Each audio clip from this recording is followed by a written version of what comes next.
માં એક નાનકડો એવો શબ્દ દુનિયા માટે, પરંતુ એક બાળક માટે જાણે કે આ શબ્દ જ એની દુનિયા છે. માં તે માં, બીજા બધા વગડાના વા. એક માતા 100 શિક્ષકની ગરજ સારે છે. આવા કંઈ કેટલા વાક્યો, કહેવતો, પુસ્તકો, ગ્રંથો અને ઘણું બધું માતા વિશે લખાયેલું છે. બરાબર? એવું કહેવાય છે કે ઈશ્વર બધી જગ્યાએ નથી પહોંચી શકતો અને એટલે જ તેણે એક માતાનું સર્જન કર્યું છે કે જેથી એની કમી પૂરી કરી શકાય. એક ઈશ્વરની કમી પૂરી કરી શકાય એ માટે તેણે માતાનું સર્જન કર્યું છે. અહીં આ પાઠમાં ઈશ્વરે જ્યારે માતાનું સર્જન કર્યું ત્યારે કેવી નાની નાની બાબતોનું ધ્યાન રાખ્યું છે કે જેથી એક બાળકની બધી જરૂરિયાતોને પૂરી કરી શકાય, એના પરિવારની જરૂરિયાતોને પૂરી કરી શકાય. માતાનો પ્રેમ, લાગણી, સ્નેહ કદી ઘટતો નથી, પરંતુ દિન પ્રતિદિન એ તો વધતો જ જાય છે અને તમે પણ અનુભવ્યું હશે મિત્રો. તો આવો મિત્રો, આ વિડીયોમાં આપણે આ પાઠનું ભાષાંતર, તેના હાર્ડ વર્ડ્સ અને તેના મોસ્ટ IMP સવાલ જવાબ વિશે ચર્ચા કરીએ.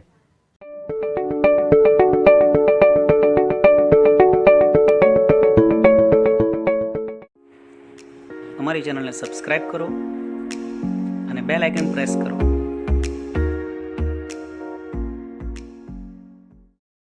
પાઠનો પ્રથમ પેરેગ્રાફ છે, the good lord was extremely busy that day. એટલે કે કૃપાળુ પ્રભુ, ઈશ્વર, ભગવાન અત્યંત વ્યસ્ત હતા. ધેટ ડે એટલે તે દિવસે. દયાળુ ઈશ્વર તે દિવસે અત્યંત વ્યસ્ત હતા. He was into his 6th day of overtime. એટલે કે તે પોતાના કામના બોજના 6થા દિવસમાં હતા. મતલબ કે 6 દિવસથી તે ઓવરટાઈમ કરી રહ્યા હતા, વધારાનું કામ કરી રહ્યા હતા. આજે 6થો દિવસ હતો. When he was working with full concentration. When એટલે જ્યારે, હી વોઝ વર્કિંગ તે કામ કરી રહ્યા હતા, વિથ ફૂલ કોન્સન્ટ્રેશન પૂર્ણ એકાગ્રતાથી, પૂરા ધ્યાનથી જ્યારે તે કામ કરી રહ્યા હતા. એન એન્જલ અપિયર્ડ એક દેવદૂત પ્રગટ થયો. એન્ડ કોમેન્ટેડ અને તેણે ટીકા કરી, તેણે ટિપ્પણી કરી ભગવાનના કામ ઉપર. ભગવાનને કહ્યું, you are taking so much care. તમે લઈ રહ્યા છો ખૂબ વધારે પડતી કાળજી. કેર એટલે કાળજી. તમે ખૂબ વધારે કાળજી લઈ રહ્યા છો. Four creating this creature. આ જીવનું સર્જન કરવામાં કે આ પ્રાણીનું સર્જન કરવામાં પ્રભુ તમે વધારે પડતી કાળજી લઈ રહ્યા છો.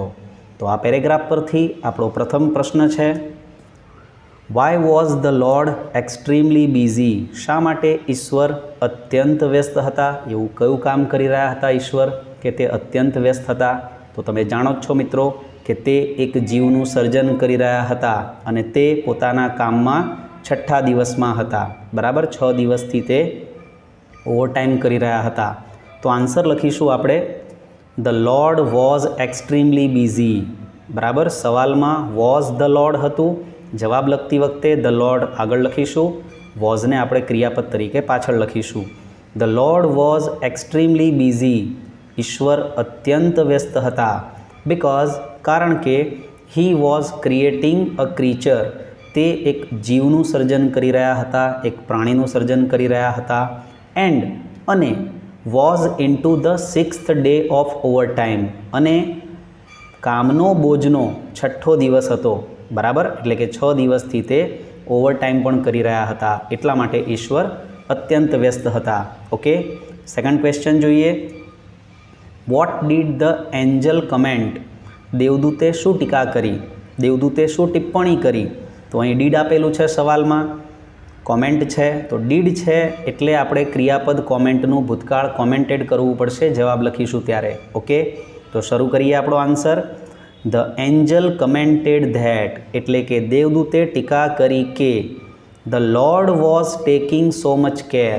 પેરેગ્રાફમાં તમે જોઈ શકો છો લાસ્ટ લાઇનમાં આપેલું છે you are taking so much care, પરંતુ આપણે જ્યારે જવાબ લખીએ ત્યારે આપણે એને ઇનડાયરેક્ટ સ્વરૂપમાં લખવાનું હોય છે. એટલે યુ આરના બદલે આપણે લખવું પડશે ધ લોર્ડ વોઝ ટેકિંગ. ભગવાન ઈશ્વર લઈ રહ્યા હતા સો મચ કેર ખૂબ જ કાળજી. ફોર ક્રિએટિંગ ધ ક્રીચર આ જીવનું સર્જન કરવામાં ઈશ્વર ખૂબ કાળજી લઈ રહ્યા હતા એવી દેવદૂતે ટીકા કરી. ઓકે, ત્યારબાદ આગળ વધીએ. Next paragraph. ભગવાન કહે છે દેટ્સ ટ્રુ. દેવદૂતે કહ્યું કે પ્રભુ તમે વધારે પડતી કાળજી લઈ રહ્યા છો. તો એના જવાબમાં ઈશ્વરે કહ્યું દેટ્સ ટ્રુ. વાત સાચી છે તારી. Said the lord. ઈશ્વરે કહ્યું, do you want to know the details. શું તું વિગતો જાણવા માંગે છે? તારે આ સર્જનની વિગતો જાણવી છે? તો એના જવાબમાં દેવદૂત કહે છે, વોટ આર ધે?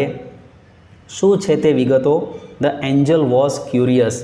દેવદૂત ઉત્સુક હતો. ક્યુરિયસ એટલે ઉત્સુક, જિજ્ઞાસુ, કોઈ જાણવાની જે તાલાવેલી હોય છે એને કહેવાય ક્યુરિયસ, ઉત્સુક.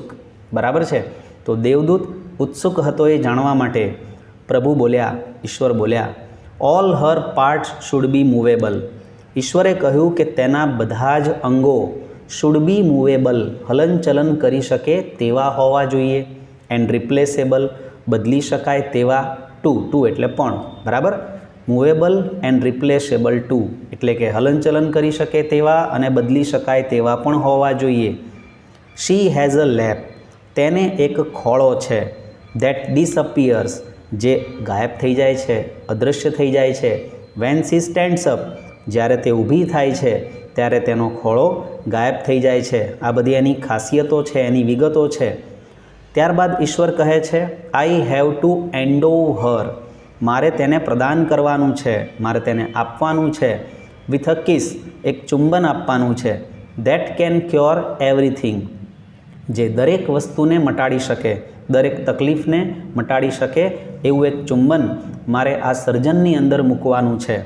From a broken leg to a broken heart, એટલે કે તૂટેલા પગથી લઈને તૂટેલા હૃદય સુધી દરેક વસ્તુને મટાડી શકે એવું એક ચુંબન મારે આ સર્જનની અંદર મૂકવાનું છે.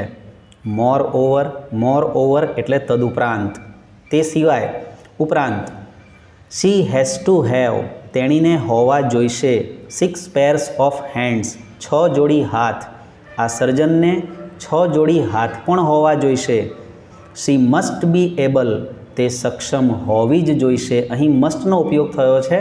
મસ્ટ ફરજિયાતપણું દર્શાવે છે. શી મસ્ટ બી એબલ, તે સક્ષમ હોવી જ જોઈએ. Two run on any food available, એટલે કોઈ પણ ઉપલબ્ધ ખોરાક પર ચલાવી લેવા માટે તે સક્ષમ હોવી જોઈએ. એન્ડ, અને. Should have 3 pairs of eyes, અને ઈશ્વર કહે છે તેને 3 જોડી આંખો પણ હોવી જોઈએ. તો અહીં પ્રભુએ તેની અંદર, એમના સર્જનની અંદર કઈ કઈ વિગતો હોવી જોઈએ, કઈ ખાસિયતો હોવી જોઈએ એનું વર્ણન કર્યું છે દેવદૂતની સામે. એના પરથી આપણો પ્રશ્ન નંબર 3 જોઈએ. Who was curious to know the details, એટલે કે કોણ ઉત્સુક હતું, કોણ આતુર હતું વિગતો જાણવા માટે? તો આપણને ખ્યાલ છે કે દેવદૂત આતુર હતો વિગતો જાણવા માટે. અને હુવાળો પ્રશ્ન હોય એટલે આપણે હુના સ્થાને કર્તાનું નામ લખવાનું હોય છે. બરાબર મિત્રો? તો આન્સર બનશે the angel was curious to know the details. દેવદૂત વિગતો જાણવા માટે ઉત્સુક હતો કે આતુર હતો. ઓકે, ત્યારબાદ next question number 4. What does the lord say about her parts. ઈશ્વર તેના અંગો વિશે શું કહે છે?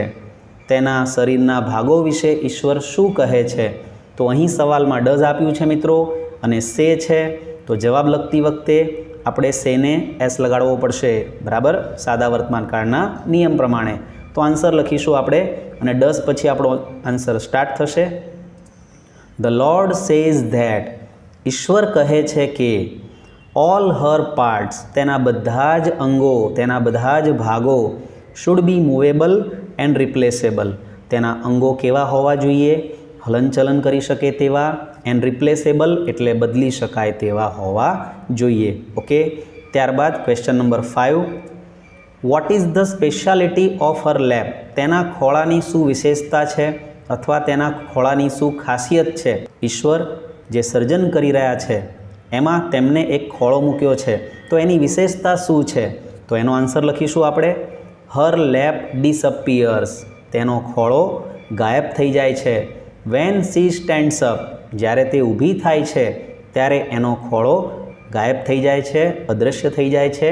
તે એના ખોળાની વિશેષતા છે.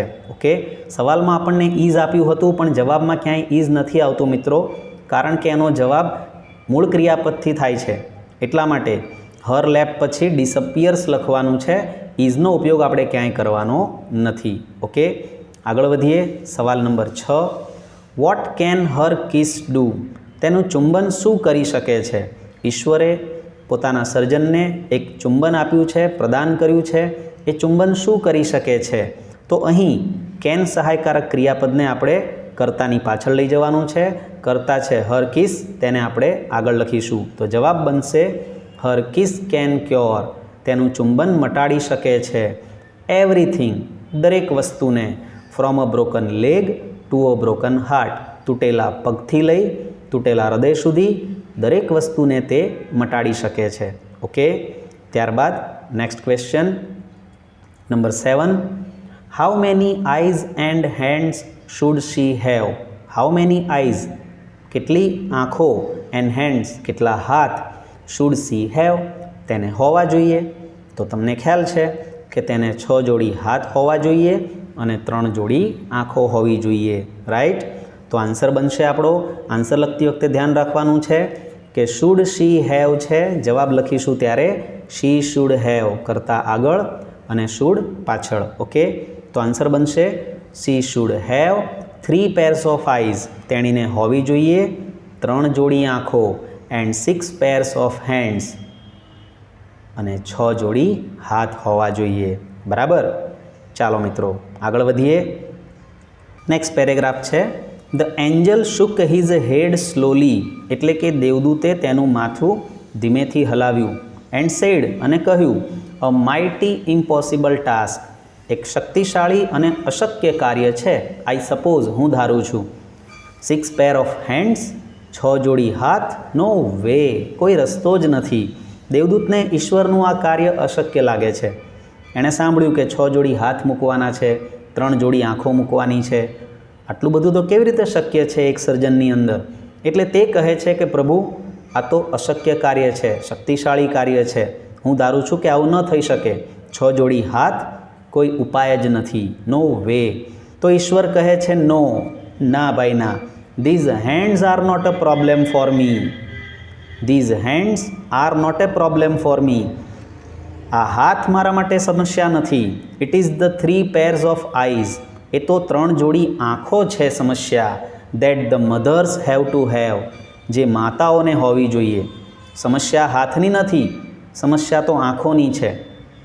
લોર્ડ લુક પઝલ્ડ, ઈશ્વર મૂંઝાયેલા દેખાતા હતા કે કેવી રીતે મૂકવી આ આંખોને. દેવદૂત બોલ્યો oh so you are creating a standard model of mothers.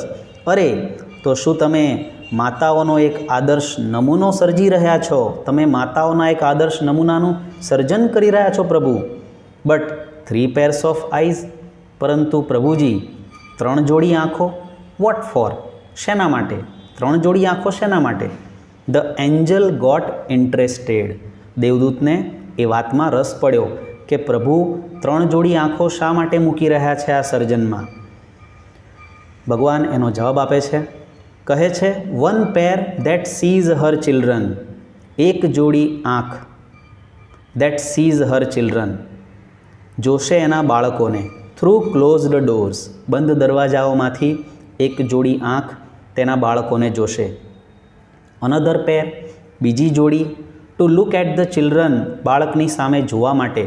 And say, અને કહેવા માટે, I understand and I love you, હું તને સમજું છું અને તને ચાહું છું. આવું માતા કહેશે પોતાના બાળકને. વિધાઉટ અટરિંગ અ વર્ડ, એક પણ શબ્દ ઉચ્ચાર્યા વગર કે એક પણ શબ્દ બોલ્યા વગર માતા આંખોથી જ બાળકને કહી દેશે કે હું તને સમજું છું બેટા, અને તને હું ચાહું છું, તને હું પ્રેમ કરું છું. બરાબર? એન્ડ ધ થર્ડ પેર, અને ત્રીજી જોડી, to see all secret things, બધી જ રહસ્યમય, ખાનગી, ગુપ્ત વાતોને જાણવા માટે. વિધાઉટ ઓપનિંગ ધેમ, તેને ખોલ્યા વગર. ત્રીજી જોડી આંખો બધી જ ગુપ્ત વાતોને, બધી જ સિક્રેટ થિંગ્સ એટલે ખાનગી વાતોને જાણવા માટે. વિધાઉટ ઓપનિંગ ધેમ, તેમને ખોલ્યા વગર. બરાબર? તો આ પેરેગ્રાફ પરથી આપણો પ્રશ્ન છે પ્રશ્ન number 8. What was a problem for the lord? ઈશ્વર માટે શું સમસ્યા હતી? શું હાથ સમસ્યા હતી એમના માટે? નહીં, આંખો એમના માટે સમસ્યા હતી. કેવી રીતે આંખોને આ સર્જનમાં મૂકવી. ઓકે, તો આપણો જવાબ બનશે ગિવિંગ 3 pairs ઓફ આઈઝ, 3 જોડી આંખો આપવી, ટુ ધ મધર, આ માતાને, was a problem for the lord, તે ઈશ્વર માટે સમસ્યા હતી. તો પ્રભુ અહીંયા કહે છે કે તે એક માતાઓનો આદર્શ નમૂનો બનાવી રહ્યા છે. બરાબર, એટલે આ જે સર્જન હતું તે માતાનું સર્જન હતું. એ દેવદૂતને ખ્યાલ આવી ગયો.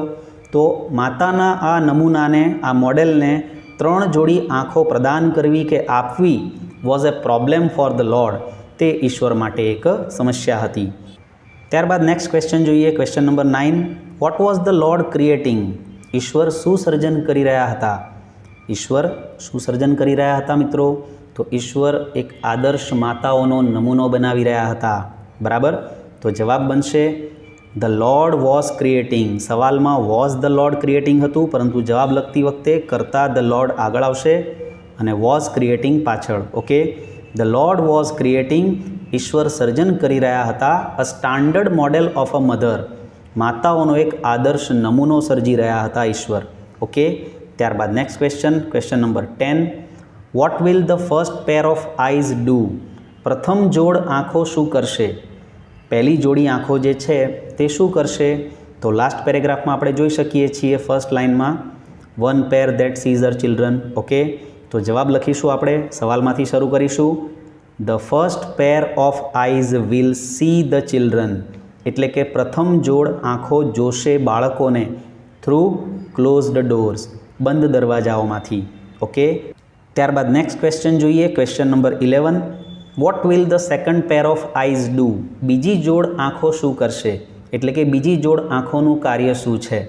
તો આમાં પણ the second pair of eyes આગળ લઈ જઈશું, વિલને આપણે પાછળ લખીશું અને જે બીજી જોડ આંખો કરશે એના વિશે લખીશું. તો જવાબ બનશે the second pair of eyes will look at the children. જે તમને મળી જશે છેલ્લેથી ત્રીજી લાઇનમાં, લુક એટ ધ ચિલ્ડ્રન આપ્યું છે. Okay, the second pair of eyes will look at the children. બીજી જોડી આંખો જોશે એટ ધ ચિલ્ડ્રન, બાળકો તરફ, એન્ડ સે, અને કહેશે આઈ understand and I love you. હું તને સમજું છું અને તને ચાહું છું. વિધાઉટ અટરિંગ અ વર્ડ, એક પણ શબ્દ ઉચ્ચાર્યા વગર માતા પોતાના બાળકને આ રીતે કહેશે. ઓકે, ત્યારબાદ next question, question number 12. Vote will the third pair of eyes do? ત્રીજી જોડ આંખો શું કરશે? તો ત્રીજી જોડ આંખો બધી જ ગુપ્ત વાતોને જાણી લેશે વિધાઉટ ઓપનિંગ ધેમ, એ વાતોને ખોલ્યા વગર. ઓકે, તો જવાબ બનશે the third pair of eyes will C all secret things. ત્રીજી જોડ આંખો વિલ સી એટલે કે જોશે, ઓલ સિક્રેટ થિંગ્સ બધી જ ગુપ્ત વાતોને, વિધાઉટ ઓપનિંગ ધેમ તેમને ખોલ્યા વગર. ઓકે, તો વિદ્યાર્થી મિત્રો, યુનિટ 4 અ વન્ડરફુલ ક્રિએશન, એક અદ્ભુત સર્જન, એનો આ પ્રથમ પાઠ હતો, પહેલો ભાગ હતો.